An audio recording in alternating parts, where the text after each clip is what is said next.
Hello student. Hello Hindi में आपका स्वागत है। आज मैं आपके सामने सीबीएसई बोर्ड क्लास 9th ए यानी बी कोर्स की प्रथम कहानी जो क्षितिज की है, दो बैलों की कथा पढ़ाने जा रही हूँ, जिसके लेखक प्रेमचंद है। प्रेमचंद की सभी रचनाएं गांव से संबंधित है। यह कहानी भी गांव की है। इस कहानी में आपको 5 भाग देखने को मिलेंगे, तो मैं पांचों भाग आपको पॉइंट वाइज बता दूंगी, जिससे आप समझ लीजिए। कहानी को समझने में आपको काफ़ी सुविधा होगी। भाग प्रथम में हम देखते हैं कि झूरी नाम का एक व्यक्ति होता है जो 2 बैलों के मालिक होते हैं। उन बैलों का नाम हीरा और मोती था। चूँकि हम जानते हैं कि बैल को लोग गधे समझते हैं, जिसे बचिया का ताऊ कहा जाता है, लेकिन लेखक ऐसा नहीं मानते, क्योंकि बैल तो मारते भी हैं और कभी कभी तो अड़ भी जाते हैं। तो इनके बैल पछाई जाति के थे। पछाई जो एक पशु जाति का एक नस्ल माना जाता है, उसी जाति के सुंदर थे, दिखने में सुंदर थे, काम में भी चौकस थे और काफ़ी तगड़े, मजबूत और ऊंचे भी थे। दोनों बैल साथ साथ रहते थे, इसलिए दोनों बैलों में काफ़ी भाईचारा हो गई थी। एक दूसरे को चाट कर, सूंघ कर अपने प्रेम को प्रकट करते थे, अपनी थकान मिटाते थे। दोनों की दोस्ती एक मिसाल थी। दोनों साथ में ही नाद में मुंह डालते और खाते, साथ में ही बैठते। पशुओं में भी हम प्रेम भावना देखने को पाते कि जिस तरह से माँ अपने बच्चे को चाट कर सहलाती है, उसी तरह से इन दोनों में भी वैसा ही प्रेम देखने को मिल रहा था। दो दोस्ती का प्रेम। दोनों बैल यही चाहते थे कि मालिक उनके ऊपर ज़्यादा से ज़्यादा बोझ डाले, उनके दोस्त के ऊपर ना डाले। इससे पता चलता है कि उनकी दोस्ती कितनी मिसाल बन गई थी। झूरी एक दिन क्या करते हैं कि अपने दोनों बैलों को अपने ससुराल भेज देते हैं। दोनों बैल वहाँ जाते हैं। वो जगह, वो गांव, वहाँ के आदमी उन्हें नए लगते हैं, उन्हें वह अच्छा नहीं लगता है। उनके मन में यह विचार आता है कि हमने तो कभी भी झूरी से दाने पानी की शिकायत नहीं की, तो उन्होंने हमें ऐसा क्यों किया? जो दिए वही हम खा लिए। मालिक ऐसा हमारे साथ क्यों करते हैं?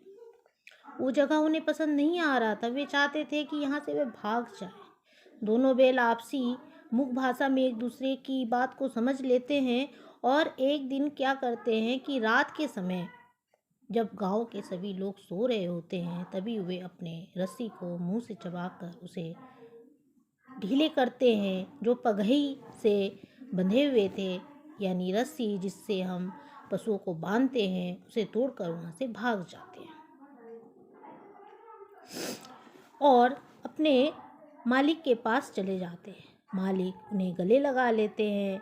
गांव के बच्चे उन बैलों का स्वागत करते हैं, उन्हें लाकर रोटियां, गुड़, भूसी आदि लाकर देते हैं। पर उनकी पत्नी को यह बात अच्छी नहीं लगती है। वो तो उन बैलों को नमक हराम कह देती है कि वहाँ से वे भाग कर यहाँ आ गए, कैसे नमक हराम है। ये आपका प्रथम भाग खत्म हुआ। भाग दूसरे में हम देखते हैं कि दूसरे दिन झूरी का साला, जिसका नाम गोया था, वो अपने बैलों को लेकर चला आता है, यानी उन बैलों को लेकर अपने घर आ जाता है। अपने घर आकर वो उसे मोटी रस्सी से बांध देता है, उसे सूखा चारा देता है। बैलों को ये अपमान लगता है। वो बैलों को लाठी से मारता है, पीटता है, लेकिन बैल उन पर पाँव नहीं उठाते। सूखे चारे को देखकर बैल उन्हें खाना नहीं चाहते। पर एक दिन, उसी दिन रात के समय, भैरों की लड़की, जिसकी माँ मर चुकी थी, सौतेली माँ उसे मारती थी, वो उसे लाकर 2 रोटियां देती है। बैल उसे अपनी बिरादरी का समझते हैं। जिस तरह से बैलों को मारा पीटा जाता था, उसी तरह से उस लड़की को भी मारा पीटा जाता था। तो बैल रोटी तो खा लेते हैं, लेकिन इससे उन्हें उनका भूख नहीं मिटता। उनके मन में यह विचार आता है कि हाँ, हम दिन नहीं गुजार सकते हैं। वो अपनी मोटी रस्सी को चबाना शुरू करते हैं और फिर वहाँ से तोड़कर भाग जाते हैं। रास्ते में उन्हें मटर का खेत दिखता है, जहाँ जाकर वे पेट भर के अपना काम करते हैं और अपना भूख मिटाती है। आपका भाग दूसरा खत्म हुआ। जब वे खेत में भाग तीसरा में हम देखते हैं कि जब वे खेत में मटर चर रहे थे तो सांड उनके पीछे दौड़ता हुआ चला आ रहा था। सांड और बैलों के बीच लड़ाई होती जा रही थी। तभी दो आदमी लाठी लेकर उनके पीछे दौड़ते हैं और उन दोनों बैलों को कांजी होश में ले जाते हैं। ये आपका भाग तीसरा खत्म हुआ। भाग तीसरा आपके काफ़ी छोटे हैं। भाग चौथा में हम देखते हैं कि कांजी हाउस में बहुत सारी भैंसें, कई बकरियां, कई घोड़े, कई गधे थे। सभी बेचारे मुर्दों की तरह पड़े हुए थे, क्योंकि उनके सामने चारा ही नहीं था। कोई भी किसी भी पशु के सामने भूसी चारा नहीं गिरा हुआ था कि जिसे वे खा पाए। वे तो इतने कमज़ोर हो रहे थे, इतने कमज़ोर दिख रहे थे कि वे तो खड़े ही नहीं पा रहे थे। बैल उन्हें देखकर ये सोचते हैं कि यहाँ तो नहीं रहा जा सकता, यहाँ तो उनके रहने से उनके प्राण निकल जाएंगे। उन्होंने उपाय सोचा कि क्यों ना सींग से ये दीवार गिरा दी जाए।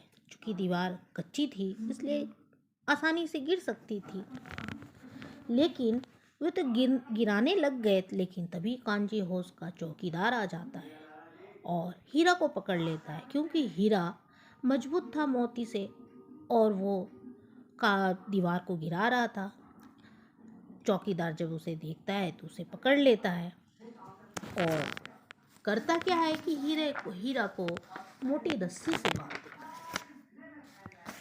फिर चौकीदार के जाने के बाद मोती अपनी सींग से दीवार गिराना शुरू कर देता है और दीवार गिरने के बाद जितने भी सारे पशु थे वो धीरे धीरे करके बाहर चले जाते हैं।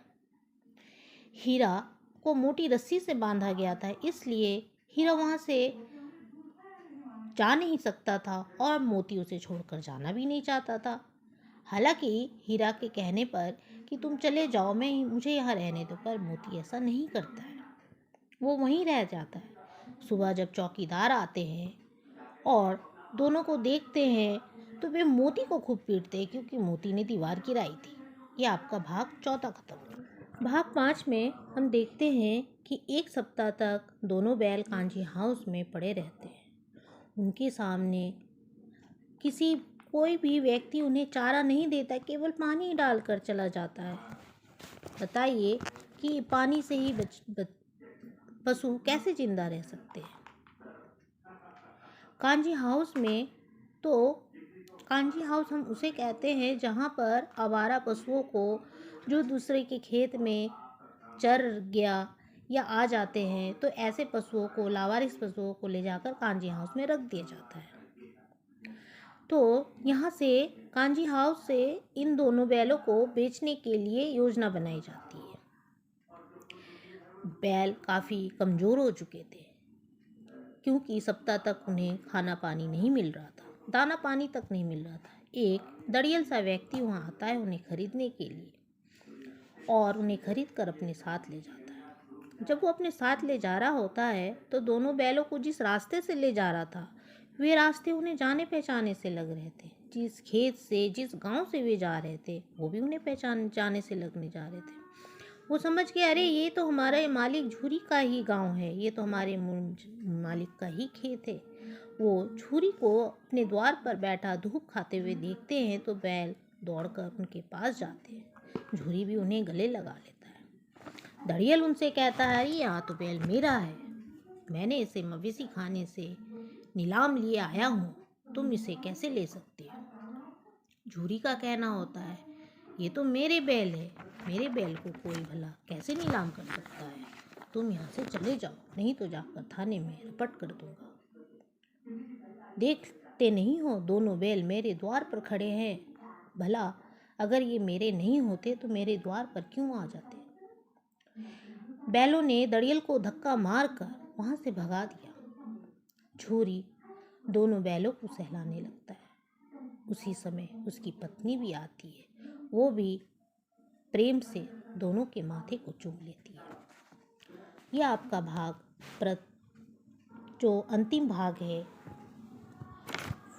5वां भाग, वो ख़त्म हो गया। तो इस कहानी से संबंधित जो भी प्रश्न उत्तर होंगे वो आपको नेक्स्ट वीडियो में देखने को मिल जाएंगे, जिसमें मैं आपको प्रश्न उत्तर के बारे में बता दूंगी। ये कहानी आपके सामने मैं बिंदु रूप में लगाई, बिंदु के रूप में आपके सामने प्रस्तुत की हूँ, जिसे पढ़कर आप आसानी से समझ पाएंगे। तो आप मेरे इस वीडियो को लाइक, सब्सक्राइब और शेयर ज़रूर करिए, ताकि आप नेक्स्ट वीडियो आसानी से पा सकें। नेक्स्ट वीडियो देखने में ना भूलें। धन्यवाद।